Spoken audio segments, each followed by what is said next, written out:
a lot of people don't care to be known for anything. They just want attention. And I think as a brand, it doesn't work with brands that way.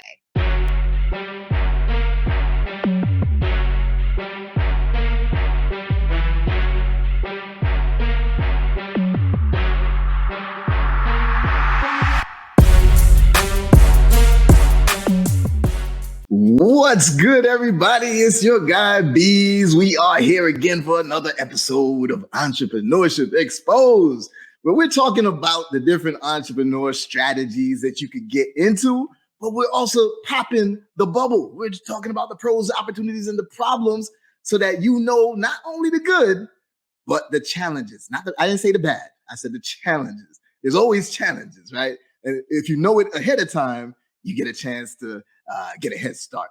And today we are joined by an amazing person, Dr. Robin Beez. Hey, Beez. How you doing? How you doing? Welcome to the podcast. It's a pleasure to have you. I've been waiting for you to come on here. Yeah, I've been waiting to be here. Time. Awesome. So Robin, let's jump right in, right? I want you to first, introduce yourself, tell the people a little bit more about yourself and what you do and how you got to where you are, and then we'll get into the nitty-gritty after that.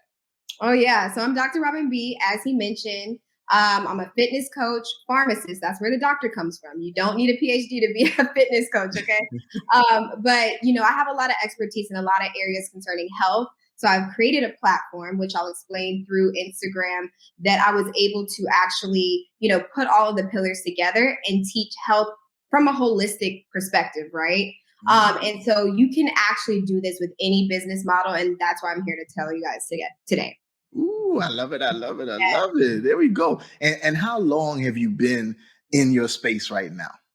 Oh, wow. So I would say just focus on health my whole life. But the fitness is fairly new. And it's been such a journey. There's so much opportunity in the fitness space, especially online coaching. And so, we'll get into that. So that's fairly new, but health overall, my whole life. And I could imagine that there's probably a lot of competition, if you would say, or a lot of other people in the same space. And I think that's the perfect segue into what we're talking about today, because we're talking about branding your business. How do you stand out amongst all that competition, right? So what is your secret sauce overall? What is your method of, or how did you come across saying, hey, I need to focus on branding in order to stand out overall? It's actually interesting. So that started in school while I was in pharmacy school. I actually said, you know what? I mean, was it a risk? But I knew I was going to finish anyway and become the doctor, right? So I changed my name. It was just the Robin B. Switched it over to Dr.Robin B. And so I was actually, doing that. I saw some students doing it in medical school, dentistry. And I was like, okay, you're getting the name out there. So when you graduate, you have more opportunity. And so I took that and I actually rolled with it, and it worked. Now, with changing a name in the middle, it's kind of hard because people are looking for your account, especially if you are a big account. So changing the name is kind of iffy sometimes. But when I did it at a perfect time where I could actually get in front of it and create wealth with it. So that is something that we need to dig into for a second, right? Because I branded myself Business Builder Beez a few years ago, right? And I was running multiple businesses, launching them from scratch. But what I didn't tell everybody that I was doing, in order to help scale some of them, I would make some certain acquisitions, right? And I didn't really tell everybody because people looked at me funny, like, what? How you doing that? And I'd be like, don't worry about it. I wasn't trying to teach anybody at the time. I was just trying to continue executing. So now, as it's gotten out and everybody's like, oh man, you need to stop being called Business Builder Beez. You should be Business Buyer Beez. Ooh.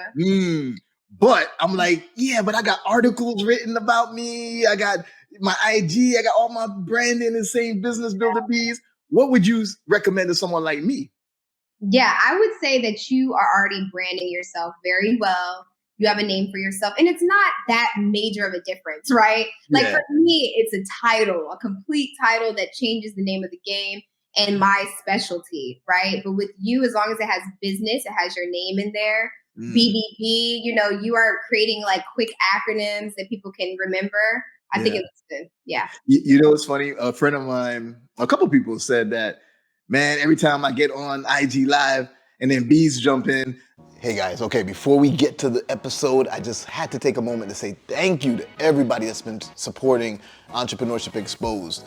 Your guy Beez here, and just having a great time having these conversations, showing you every aspect of entrepreneurship, because there's a lot of things out there that are, seems like all the glitz and the glam, everything looks good, but we want to make sure that you see some of the obstacles, not things that will stop you, but just things that you need to know before you dive into this world of entrepreneurship. If you like this content, you like these videos, please just do me a favor and just make sure that you're subscribed to the channel. Make sure that you click the like button, comment on it, just tell me what you feel about each topic so I'll know how to adjust for other topics and have other guests on. And make sure that you hit the notification bell, because YouTube's kind of weird like that, and if you don't have that notification bell, even if you're subscribed to me, you won't see a lot of my content.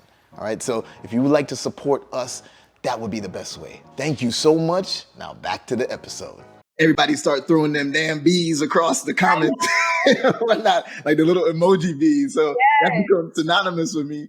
Somebody gave me, I was in the airport once and I was going to a conference and the person must have knew I was going to be there. And they came and said, listen, I found a perfect gift for you. I was hoping I got to see you. And they gave me a jar of honey with a bee on it. And my real name is Bjorn, Swedish name. And it was called Bjorn's Honey. So I was like, oh, with a bee on it too. So I was like, oh, that's cool. Yeah, that is a very thoughtful gift. For real. But branding again, right? Because they're like, oh, bees, honey. Oh, okay. So everything I do is related to bees now, apparently. Yeah, and you definitely dropped that emoji. Yes, I sign it on every message. It's always with a bee at the end and everything. Keep it going. All right, so what I want to do is start early in this segment, right? Usually I wait till a little bit later as we're talking about your background and more, but we're going to start from now because it's going to lead to more of a conversation. And we got to do our pop segment. Yeah. That's our POP. We got to talk about the pros of branding, the opportunities that exist if you do brand properly, and then the problems that you got to just be aware of. Those are the setbacks that you can, navigate around. So what would you say are the major pros of branding? Oh my gosh, there's so many. There are so many.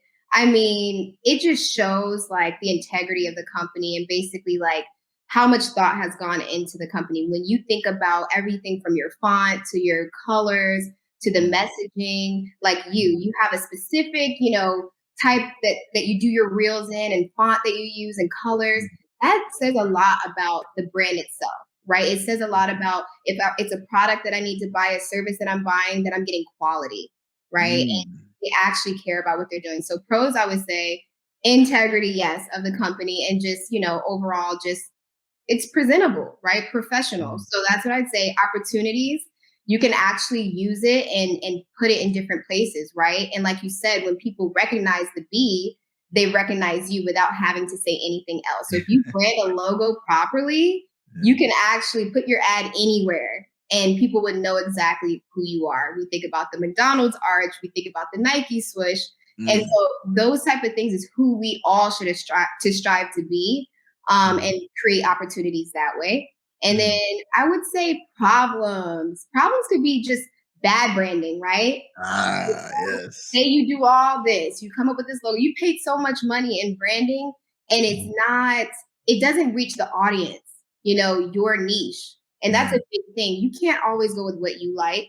You can't always choose the colors and fonts that you like. If you are marketing to men, you can't, market towards women. Even if you are a woman, you can't create the things that you like. You have to think about your customers. So bad branding is definitely a problem.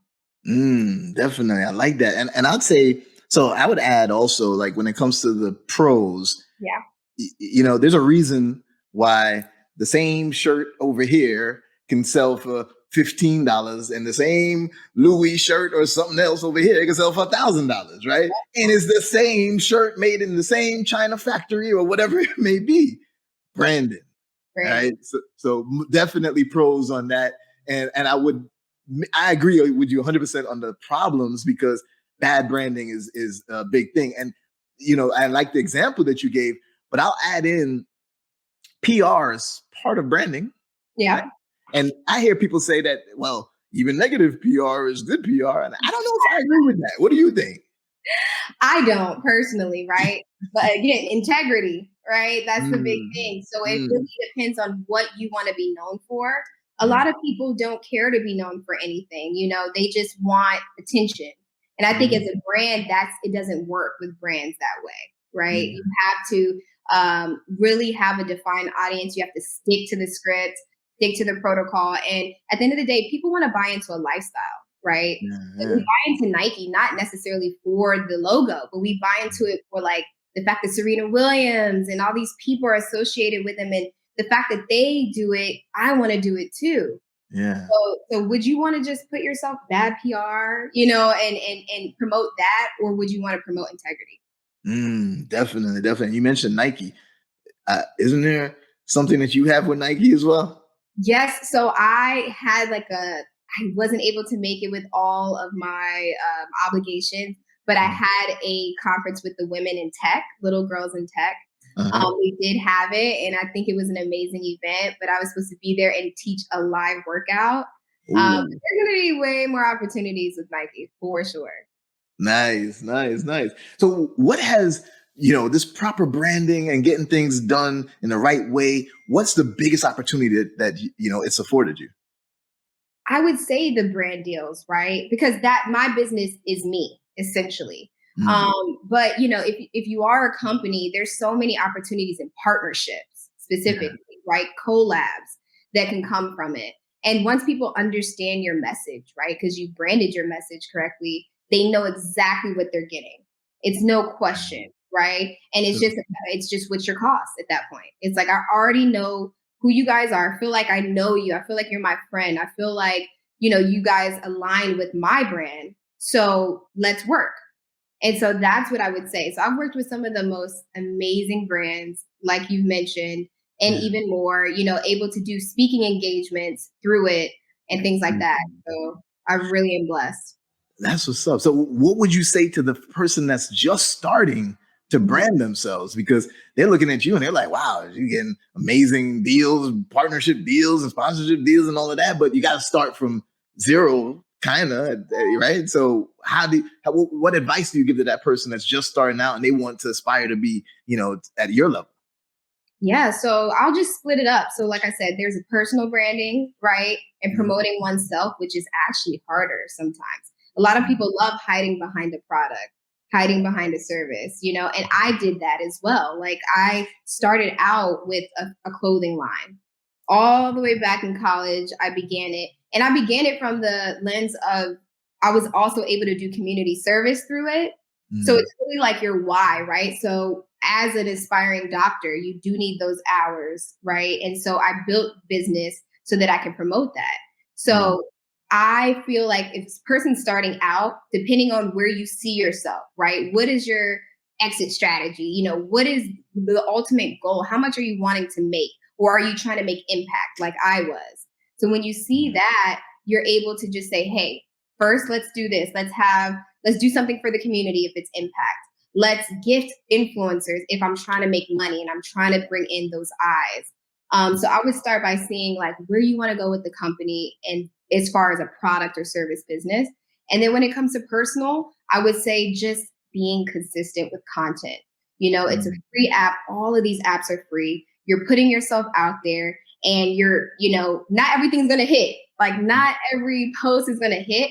But if people can see consistently, like this is what she's selling, then that's where I would start. Just making sure it's clear. It's a resume. When they go to your Instagram, your TikTok, it should look like a resume. It should be like, I know exactly from her bio to her profile pic to her page what she's selling. Okay. I've seen that happen to me too, because not everything hits, but I still stay steady on my message. You do. Right? I'll get maybe I get 20, 30, 50,000 likes or likes or views or something on like a little skit that I do, a reel. But then I also post these alerts, acquisition alerts. Oh, Amazon just acquired this. Oh, Jay-Z and such just acquired this brand. Because I want people to know that business acquisitions is not something just for the ultra wealthy, even though Jay-Z is ultra wealthy too. But what I'm saying? It's for anybody though. And when I post those things, 2 likes, no comments. Hey. But hey, I don't care. I'm like, listen, I still want my message to be out there. I want people to see that, I'm not just posting, oh, I made $1 million off this acquisition. And I'm just not just posting my Lamborghini and just driving around in that. Nah, listen, I understand that impacts some people because they like to see the shiny stuff and they're like, oh, I want to know more. But I'd rather get the people who really want to change their lives. And I want to show them that, hey, this is not a temporary play, but it's a sustainable strategy. Right. So I like that you're saying that, because it's important that you stick with your message, stick with your guts, and keep going, and people will resonate, they'll tap in. The bigger picture. I feel like that's you seeing all that you want to do, all the customers you want to touch, like you said, and you're able to create content that goes towards it. But we're still not confused about what you do. You know what I mean? And so that consistency and that clear branding is what makes you great. But you cannot, like you said, be fazed by likes, by views. Like that is going to happen, even to big creators. It's like it happens. So you have to keep going. True that. What's your favorite platform right now? Ooh, my favorite is still Instagram, but it's not my favorite as far as numbers. Like we talk about with the businesses, right? Yeah. Hey, you can love this type of business, but it's where the numbers show. And TikTok is where it's happening right now. So someone, I didn't watch this, and I wish I did. Someone shared it to me, but it's still in my DMs. I got to go check it. And it was something like someone was reading the terms of service of TikTok, and he was like, wow, this is why I'm not on TikTok, man, blah, blah, blah. I don't know what it said. I don't know if you've heard anything like this, but they read something about it, and it was like, yo, this is terrible. I don't know. They taking your firstborn. I don't know what it is. But I'm interested. Do you, as a person that's getting into sponsorship, partnership deals and such, where you have contracts that you got to read and all of that, does the social media platform contracts, do you pay attention to that? Oh, yeah. Yeah. And they specify exactly what the deliverables are and where they want it to go. And so that's why I'm saying, like, now companies, I never thought I'd see the day, because TikTok was out, I was doing it, but now the brands are re-ing up for the next year and they are adding in TikTok videos to the contracts. And I'm just like, this is really happening. This is where, the new generation is. Yeah. And so if us millennials, if we can actually get some traction on that, we don't have to be the age group. We can show that we can still market to them. So that's why I think, these people who talk about content creation and branding, it's great that they stick to reels, but that's just not realistic anymore. When we have these podcasts and conversations, we need to be talking about the next platform and the next one and the next one, and staying ahead. Definitely. Would you say that, I don't even know what the name of the younger generation is, but that generation, would you say that they're also on TikTok? Because when I talk to my son, he's like, oh, I'm not on IG at all, Dad, or only sometimes on TikTok, but he seems to still be on Snapchat. Oh, wow. That's a first. There are a lot of people still there, but I'm telling you this, I probably wouldn't be there. I think that ads are good there. I would still run if you have the market spin, I would definitely run ads on TikTok and Snapchat, and then obviously Facebook, Instagram. But yeah, I think TikTok is it may not be the final platform, but it's the newest and it's the easiest to generate, genuine engagement. And it's important to jump on it now, because I saw what happened with Instagram as they became more, after Facebook acquired it, and then it was more about how do we monetize properly. Then they shifted to saying, hey, we're only going to show your content to 10% of the people that follow you. Not even the overall Instagram community, but just 10% of the people who follow you. And then if it starts getting traction, we'll start showing it to more. TikTok shows it to everybody. It's just like, if you put it on what is it? When you do that hashtag FYP or something, and then you're follow your page, and then it shows up on, like, for everybody and that type of stuff. So you want to get into that before TikTok realizes, okay, now we need to start toning it down and not giving everybody free promotion. They got paid for it, so you might as well blow up on it now and pay attention to those numbers and those trends, right? Yes, everything you said perfectly. You have to, because it's only a matter of time, right? That's why I said I don't know if this is the final destination, but it is a part of the journey. And if you are a content creator, if you're a business owner, you need to stay abreast with what's going on. So let's make a transition now, right? Because I think the key thing that I heard from you too is that, yeah, you focused on branding, you focused on building your brand, but then most importantly, you focused on turning it into a business. Yes. Right. And how did that transition go for you? Branding, building it, but then now it's time to monetize and turn this into an actual business. Yeah, well, if I'm being real specific, you have to have a good lawyer friend in your corner. And we definitely do. Definitely. And, just really making it a business, making it an LLC, especially even if it's your own personal brand. Like I said, when you make like that tree, you start at the center and you're saying, how many different things are under my umbrella? Like, how many different areas do I want to touch? And so you can actually monetize every single aspect. Now, with fitness in particular, it's really good because nutrition is involved with fitness. Supplementation is involved with fitness. Different levels of fitness, levels and ticket levels. So low ticket people who just want to, do an app, or people who want free things, people who are in corporate America who need an actual program and they can afford it. So there's so many different tiers. So that's how I monetize it as my own brand. Then there's obviously product you can create. Every type of clothing attached, graphic tees, bands, workout equipment, you could do that. And then I'd say another aspect is that brand deal. Is saying, hey, this is the value add I have, for my following. This is how many sales I can get you. And you market yourself to different brands and do it that way. Ooh, I like that. I love the complimentary products and stuff. Yeah. So you're talking about health and fitness. Now you're going to, get a yoga mat with your brand name on it or whatever it may be. I love that. And it leads you into different aspects of entrepreneurship. Because, okay, you're going to get into e-commerce. Oh, maybe you're going to, get into franchising or something. Or maybe you're going to start acquiring businesses like Dr. Robin Beez is doing. You can buy a gym, you guys. Or, there you go. Fitness is just the example. But honestly, if you really dig deep into your field, oh my God, like beauty, hairstylists, they can create oils. Like, people are making millions off of miracle drops and things that are growing people's hair and, irons. And it's unlimited. So what are some of the products that you have out right now? Ooh, good question. Here we go.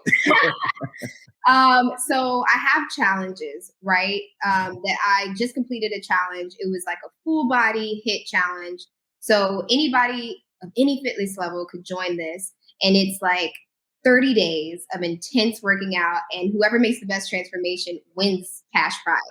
So that's something that was really fun. I also have my own line of resistance bands. As I mentioned, I have nutrition guides, I have supplement guides, and then I do have like my app, and it's just $1 for the first month. So it's literally really, really cheap. You get to see everything. You get weekly uploads of all my workouts, and it's like monthly subscription is cheaper than Netflix. So there's no excuse to not join that. True that. What's the name of the app? It's just literally the Dr. Robin Beez Fitness app. So it's just the app. Yeah. The Dr. Robin Beez Fitness app. I love it. Hey, sticking with the brand name, right? Well, DRB, baby. There you go. So now we're going to make that little transition because I mentioned that you have also started exploring the world of business acquisitions, right? Now, I love it about you because the fact that there's so many people that hear about it and they get scared, right? But you heard about it and you was like, oh, I need to know more. Yeah. And you jumped right in. So how does that world seem to you and how does it fit in with your branding? Yeah, that's a great question. I feel like I've always been an investment person, and it didn't matter about how much money I had in the bank. I really felt like I was a risk taker, right? And so even going to pharmacy school or becoming a doctor, that's a big feat. So I'm always up for a challenge. So with this, I'm able to learn something new. I'm able to, see the growth and progression and utilize the skills that I have with branding and say, hey, can I actually not only acquire this business, but make it better? That's a challenge that I'm willing to accept because it's like, there's something that I know, some expertise that we all have that we can actually give towards a business and make it better. Nice. And I love that you use the right word. Yeah, I tell everybody we buying businesses, but truth be told, we are doing what? Acquiring, because no money's coming out of our pocket to get the business. So we're just taking it on, acquiring it, right? Now, what would you hope? Tell me what you would hope for your first acquisition and maybe one of your greatest acquisitions down the line. Are we talking a number? Or are we talking? No. More the industry, the business itself. Oh yeah.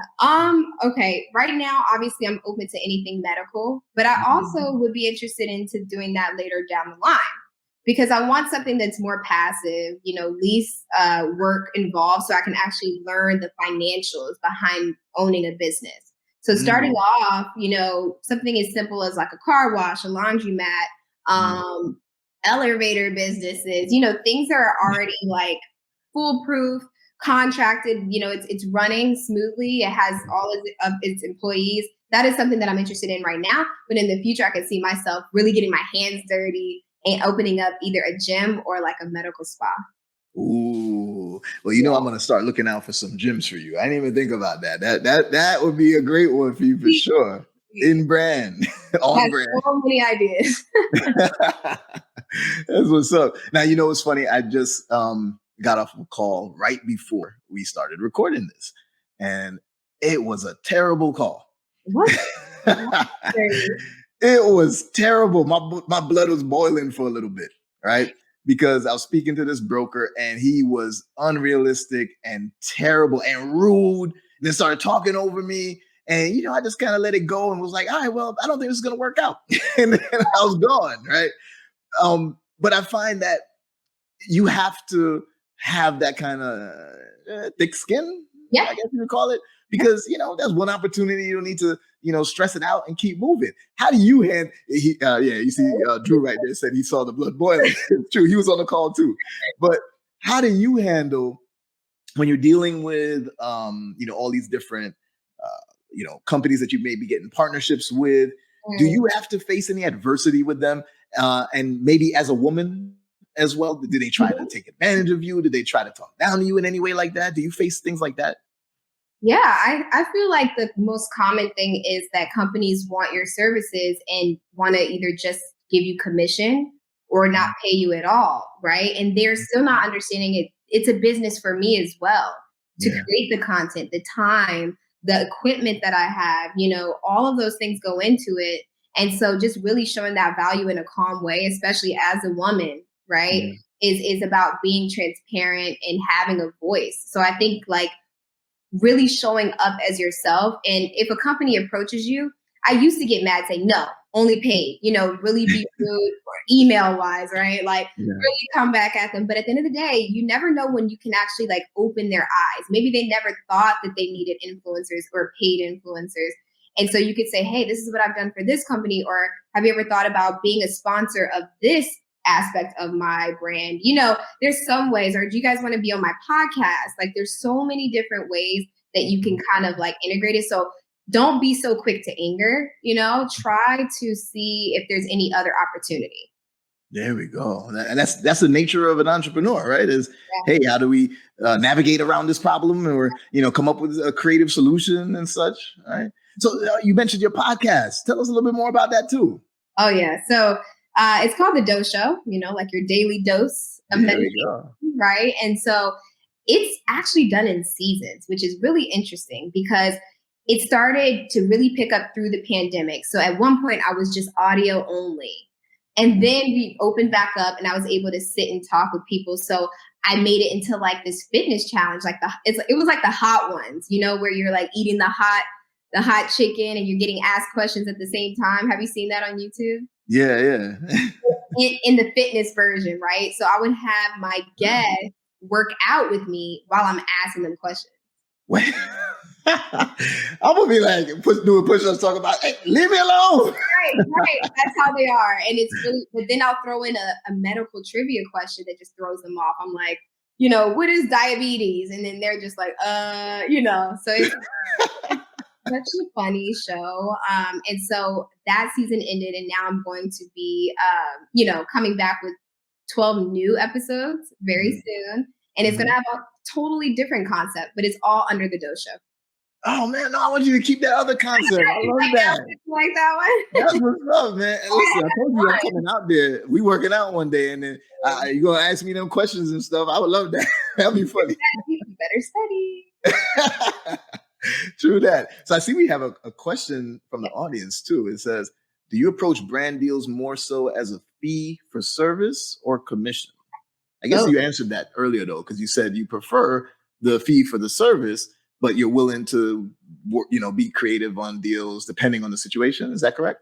Yeah, actually, usually nowadays, these companies are offering both, right? So they'll give you like a set rate each month. And it could be anywhere from a 3 month to 6 month to 12-month contract. And then they'll also give you like a 10 to 15% commission on the sale of a product. So that, to me, that structure is fine. And it really just depends. And sometimes, like, I know some brands are like service-based where you get blood work done and then you get medications. And so you can really, really make a lot of money off of the commission part. So sometimes it just depends on the business model. Wait, what? What are you talking about? Giving blood? What are you talking about? Wait, hold on. So there's a lot of people who do, okay, right? So I'm a medical influencer. So you can get specific hormone replacement therapy or supplements per the individual, right? In order to find out where you're deficient, you have to do a blood test. So then you're getting your specific drugs. And hey, if you need all the vitamins, then maybe that's what you need, or all the hormone replacement, that's what you need. And so the price, the commission varies. So those deals, things like that, I would actually, be okay with commission. But otherwise, if it's clothing or things like that, it's like, hey, you got to give me something each month. I got you. Have you ever watched the show? I don't watch much TV, but this show caught me, and then I was like, oh, I had to watch every episode. It's called Winning Time. Oh yeah, the rise of the on it. You saw it? It was like on HBO Max. Yeah, my friend is a character on it, so I did see it. Oh, Mary, what's her character? She is like the wife to the drug athlete, the athlete that was on drugs. Oh, what's her name? Oh my God, that wasn't Elgin Baylor. That was it Elgin Baylor? No. Oh my God, who was it? I forget his name right now, but yes. I don't know any of that. So, do you watch the whole thing? I did. Okay, so that entire series, first of all, focuses on mergers and acquisitions too, because you're seeing how Dr. Jerry Buss acquired the Lakers. And if you watch it, pay attention in the first few episodes, he talks about his deal. He was like, how am I going to structure this deal? I don't got the money, but I'll make it happen. So that's perfect since you're getting into acquisitions too. I got to watch it again from that perspective. Oh yeah, watch it. But then the second thing about it is there was an episode where Magic Johnson, the guy who plays Magic Johnson, he got approached by like a bunch of sneaker companies. Okay. And, this is the 80s. So it was like, the start of all the sneaker companies for athletes and that type of stuff. And one approached him and they came correct, but they didn't have any money. So they were like, listen, we're going to give you equity in the business. That's another way. And he was like, yeah, I want that money now. That company turned out to be Nike because they were just getting started. Nobody really knew them. And then they ended up signing with people like Michael Jordan shortly thereafter. And Magic Johnson to this day says how much he regrets how that all went down because he was short-sighted overall. So it's another thing that you're talking about. And I think people should always, really pay attention, evaluate each situation accordingly. Yeah. I think some people are just natural born risk takers and some aren't. right? True. But the people we're speaking to, people who have their own brand or are thinking about acquisition, they have that heart, And so opportunities like that, there'll be something that, catches your eye to say, hey, whatever Michael Jordan saw is what pretty much you see, Beez, right? You see opportunity, and that's what's good. Definitely. So where do you think the future of branding and making it a business of branding, where do you think that the future is going with that now? I mean, we talked about the social media and we're talking about TikTok and such, but is there anything else on the horizon?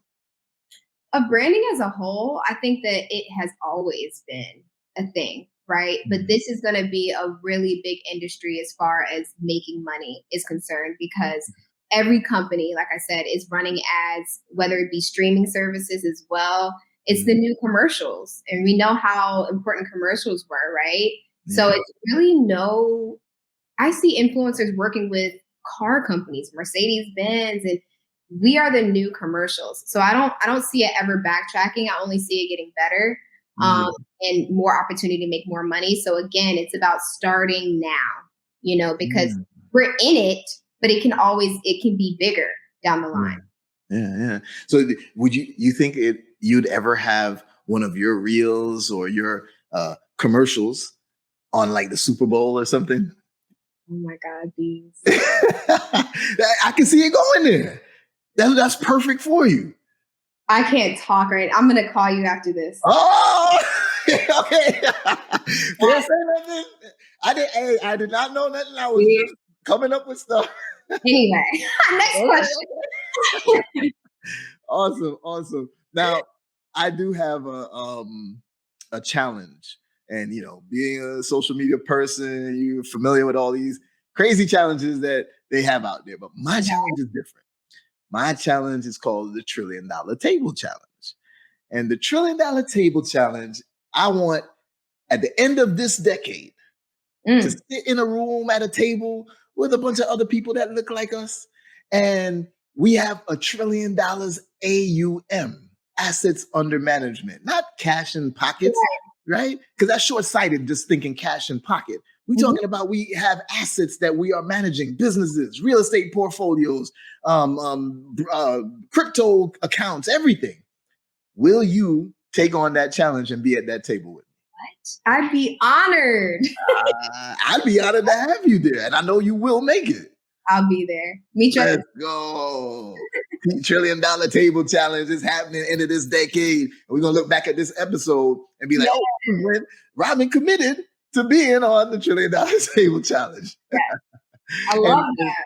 And the way that there's 3 ways to create wealth in this world, right? And that's real estate, the financial markets, like your Forex, your stock, your crypto, and then businesses, owning businesses, whether you buy them or you build them, owning businesses.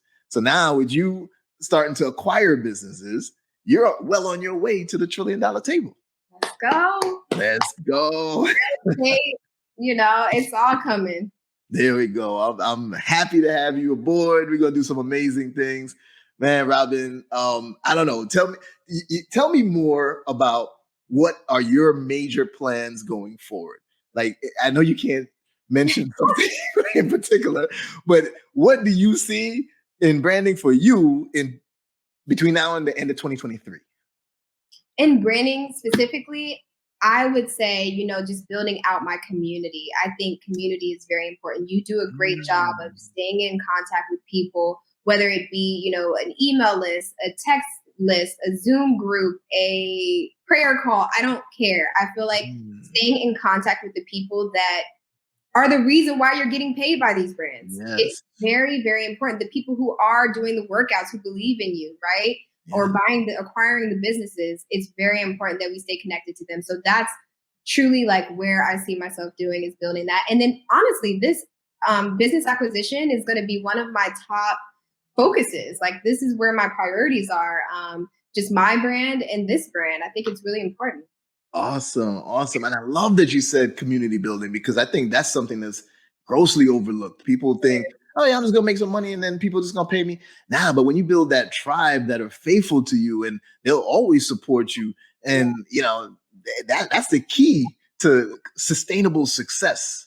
So yeah, well said, Robin. Robin, let's go. Listen, Robin, thank you so much. Man, I feel like there's so much more I want to talk about, but we'll go down a hell of a rabbit hole. We'll do it on my show next time. Hey, just say the word. You know I'm there. But wait a minute. That's the show. That means I got to do the workout, and you're going, all right, let's go. Let's go. I'm already getting in shape and, doing my thing. I'm doing your challenge. You got to do mine. Okay. All right. It's a bet. Y'all heard it here first. I'm doing what's the name of your challenge again? Which challenge am I on? Oh, well, I'm just saying the challenge to get on the show. Okay. Well, we're going to make it happen. Thank you so much, Robin. This has been an awesome conversation. Tell the people where they can find you, and we'll make sure we have it down in the description below as well. Yeah, for sure. So on IG right here, right there. And that's the same for TikTok. The same for YouTube without the period. And then you can go to my websites. I have two. So the drrobinb.com, and that's for my challenges.